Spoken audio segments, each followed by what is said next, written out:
बिस्मिल्लाहिर्रहमानिर्रहीम, अस्सलाम वालेकुम। अब बयान 342 के ऊपर एक वीडियो बना रहे हैं। बयान 342 और बयान 340(2) और इसके अंदर बुनियादी फ़र्क क्या है और इसका जो है वो किस तरह ये बयान करवाए जाते हैं और इनका बुनियादी मकसद क्या है।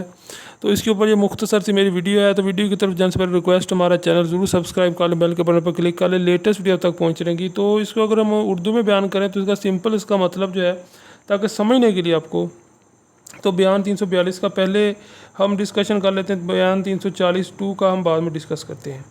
सब सेक्शन 2 है उसका। अच्छा, 342 क्यों करवाया जाता है, ये मेन क्वेश्चन है कि 342 क्यों करवाया जाता है, बयान 342 होता क्या है। असल में नाज़रीन, ये बयान जो फ़ौजदारी केस में, ये फ़ौजदारी केस में होता है, सबसे पहली बात ये।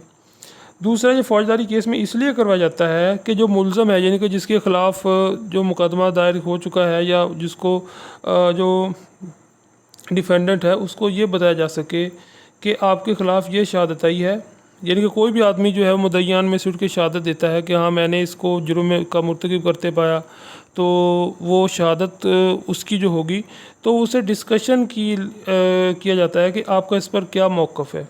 यानी कि 342 में मुजरम का मौक़िफ़ जानने के लिए कि उसका इस शहादत के बारे में क्या मौक़िफ़ है और वो क्या कहता है। अब इसमें जो है वो इसमें ये होता है कि इसमें ये बात होती है कि अब सेक्शन 340 सब सेक्शन 2 के तहत कोर्ट में आकर बयान देंगे हल्फन। ठीक हो गया।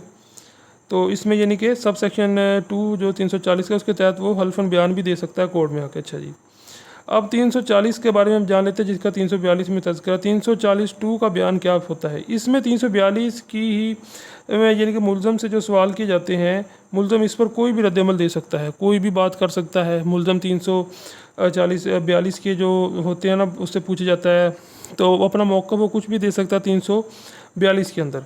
यानी कि 342 के अंदर वो कोई भी मौक़िफ़ अपना दे सकता है, उसके ऊपर कोई तंगी नहीं है। वो जो उसका कहना चाहता है वो कह सकता है। लेकिन अब 340(2) जो है, इसके अंदर अगर वो बयान देगा तो वो कोर्ट में आकर हल्फन बयान देगा और इसके ऊपर वो, अच्छा 340(2) 342 है सिंपल, उसमें जो है वो मुखालिफ वकील उसकी जो बातों पर वो है वो जिरा नहीं कर सकता। 342 का जो बयान है वो सिर्फ़ एक मौक़िफ़ है। लेकिन 340(2) का बयान एक हैसियत रखता है, उसके अंदर जो है वो जो मुखालिफ मुद्दई का वकील है वो जिरा कर सकता है और उससे उस क्वेश्चन पूछ सकता है उस मुतल्लिक़ कि जो उसने उसके ऊपर मौक़िफ़ इख्तियार किया। तो ये उसके ऊपर बुनियादी फ़र्क आ गया।